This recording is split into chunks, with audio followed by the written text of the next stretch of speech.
काट चुके हो। उससे अगर तुम करोगे तो तुम्हारे ब्लड आ जाएगा कंघा से। नहीं आएगा।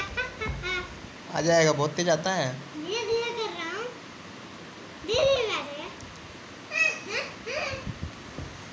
नहीं आएगा, आएगा, बहुत तेज आएगा। बहुत तेज खुजा रहा है क्या? हैं? हाँ खुजा रहा है। अच्छा काट लिया। कैसे काट लेता है यार मच्छर तुम्हें?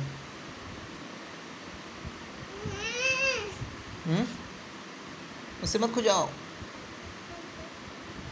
मेरी बात हम नहीं आओगे अब? नहीं सुनोगे? पूछो। क्या पूछूं मम्मी से? निकलता है कि नहीं निकलता? निकलता है, नहीं। बहुत तेज निकलेगा ब्लड। खुजाने की मैं खुजाओ ना इसलिए बोल रहे ना। नहीं नहीं, ऐसा नहीं है। खुजा रहा। मत खुजाओ, खुजाओगे ना?